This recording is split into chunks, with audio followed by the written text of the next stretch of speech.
Welcome everyone back to weekly weather updates, and this evening we'll have a look at the latest GFS, GM, ECMWF, we'll have a look at the GFS ensembles, and then we'll have a look at some temperatures and precipitation charts, and we'll finish up with the live radar, as we probably do have again some more showers around heading from the west tomorrow.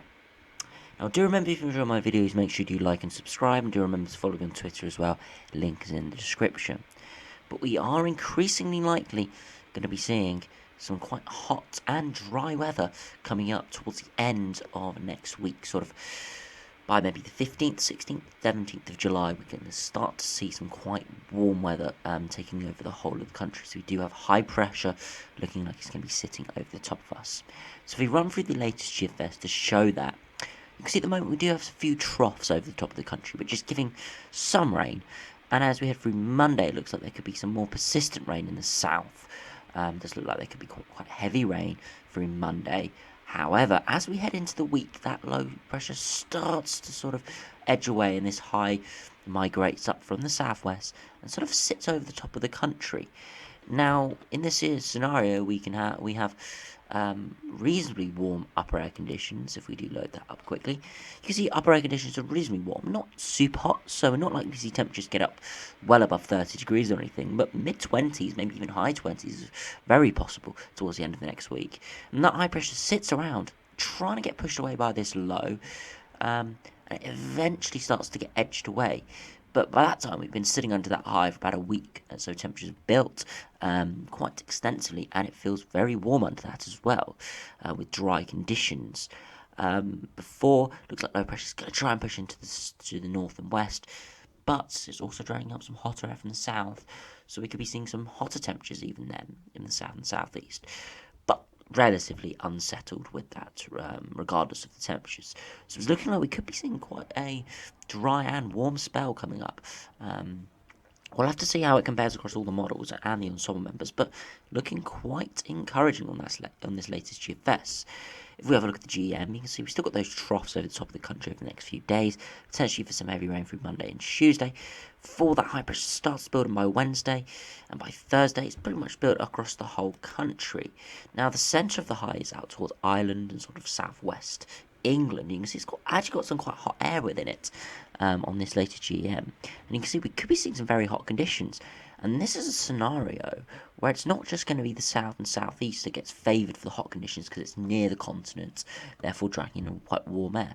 Because we've got this high pressure sat over the top of the country with quite warm upper air conditions, it's likely that we're going to see the hottest temperatures towards the centre of the high, so potentially towards northwest England, parts of Ireland, western areas. Again, it will favour the hot spots, of course, where we do see where we do see the hottest temperatures, where away from the coast we are likely to get a sort of sea breeze occurring, potentially downwind, although there'll be very light winds, downwind from mountains, we get the Föhn effect, so we'll have to keep an eye on how the temperatures do develop, but it does look like quite prime position, even for western areas. Scenario that kind of reminds me of summer of 2018, where we actually saw some of the hottest temperatures, of course in the south and southeast, where it generally is warmer, but we also saw some very hot temperatures in the northwest, so we saw 30 degrees quite sustained, from a scenario similar to this, where we do have hot upper air temperatures and high pressure parked right over the top. And by the end of the run, that high pressure doesn't really move away, and we still have some very hot conditions over the top of the country. I'll be interested to see what the GM shows for temperatures, as we'll look at that in a minute. Very interesting there from the GM, showing quite extensive conditions, very similar to the GFS, but with that hotter upper air conditions. If we have a look at the ECMWF, again very similar over the next few days with those troughs moving by, and eventually that high pressure sort of parks itself across the country by the 16th and 17th of July.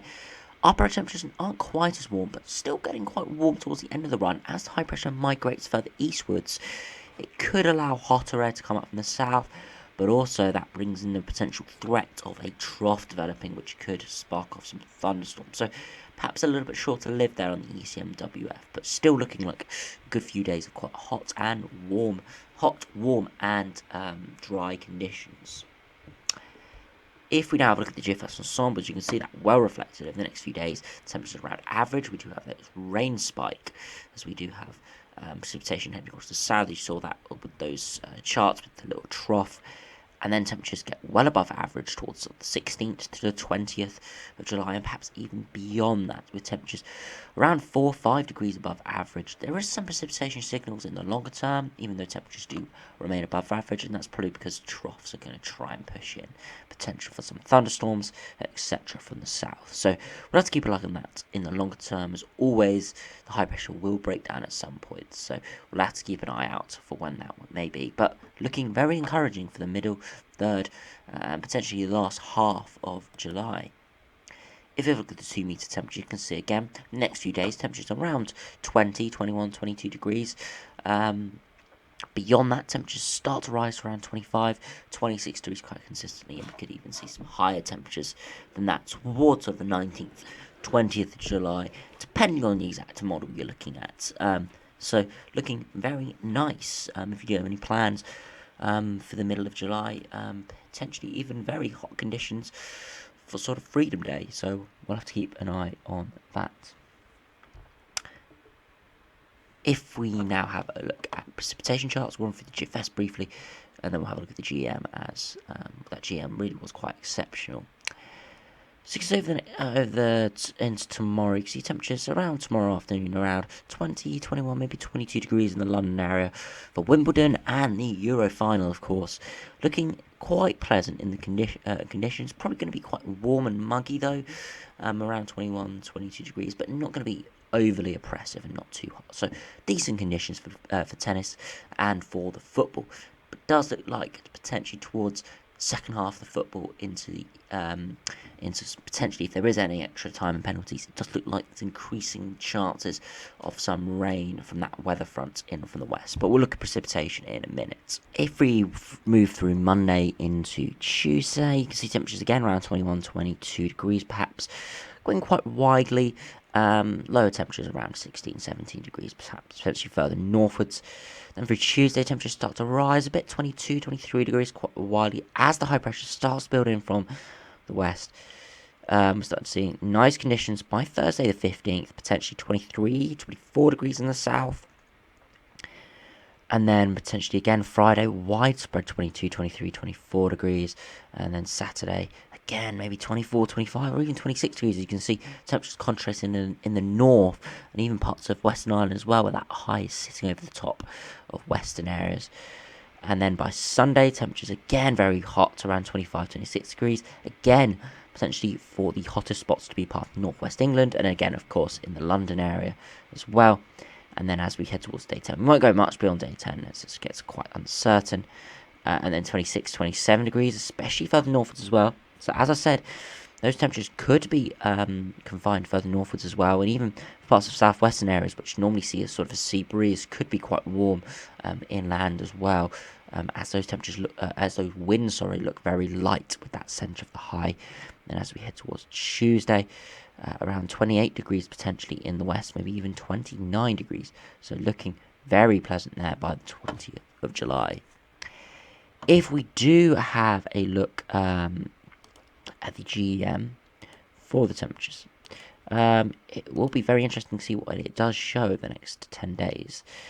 So if we do move through, so if we briefly have a look at Sunday, of course, a degree or two cooler there, maybe 19, 20 degrees for Wimbledon and the Euros. And then through Monday, again 20 degrees or so, but by Tuesday, temperatures starting to rise, especially in the west, 23 degrees potentially. And then by Wednesday, you can see widely 23, 24 degrees in the south. We do have the hottest air. But by the 15th, temperatures are becoming more widespread in terms of its heat, transferring a bit further north at 24, 25, maybe even 26 degrees across the south coast. And then by Friday the 16th, potentially looking at 27 degrees in the southwest, as again that high is centred there, so that's where we're going to see the lightest winds. But the high pressure is starting to head further inland and further northwards. So by Saturday the 17th, could be seeing temperatures around 28, 29 degrees in the west, sort of West Midlands, Eastern Wales, Northwest England, even parts of the southwest, and of course, sort of normal hotspot areas in southeast England as well. Very hot there. Probably will be built upon on the Sunday, and you can see temperatures in excess of 30 degrees, 30, 31 degrees. Now, I do suspect this GM run is a bit of an outlier in terms of being on the hotter end of the ensemble members, but it does just show you if we do get those upper air temperatures trapped, those warm upper air temperatures trapped under that high pressure, we could be seeing temperatures like this as it will build on each day. As we head into the 19th, so temperatures don't really drop below around 16, 17 degrees or so. So if we head into Monday the 19th, you can see temperatures again 30, 31, maybe even 32 degrees in sort of the West Midlands area, and widely 28, 29 degrees, practically again 30 degrees in the south west, and there's 31 degrees in the southeast, and even 30 degrees in northeast Scotland. Truly exceptional temperatures there.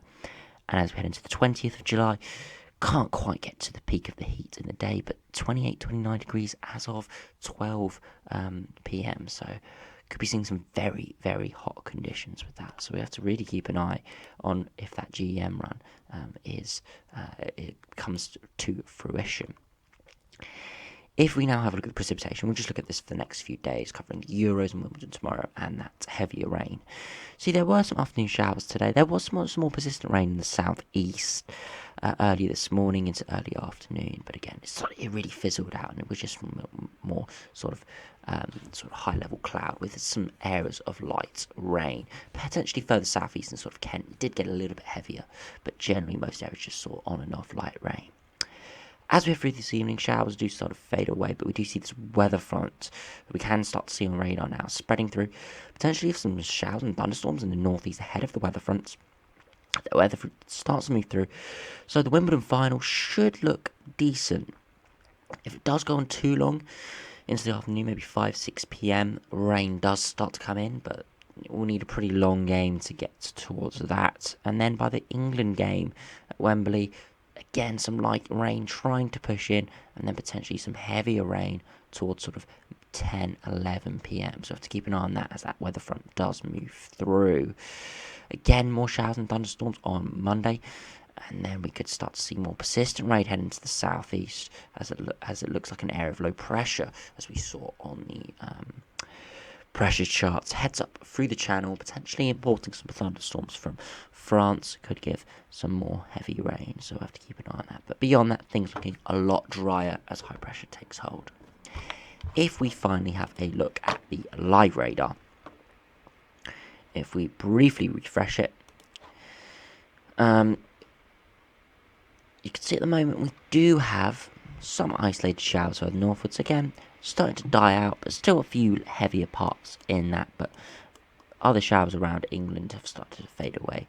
We do see that weather front though out in parts of Southwest Ireland, starting to head towards Southwest England, where we're going to be seeing some heavy rain move in. So we have to keep an eye on how that does develop tomorrow, what its sort of time frame is in terms of the England and Wimbledon games. But hopefully they will get away mostly rain-free. Only really the England game, which could get some rain, which could make conditions a little more interesting. But it's not going to be torrential or anything, so I don't suspect it's going to have too many impacts. Just for those who are outside in beer gardens, etc., watching the game. So anyway, thanks for watching. Hope you enjoyed. Subscribe if you're new, and I'll see you again for another video soon.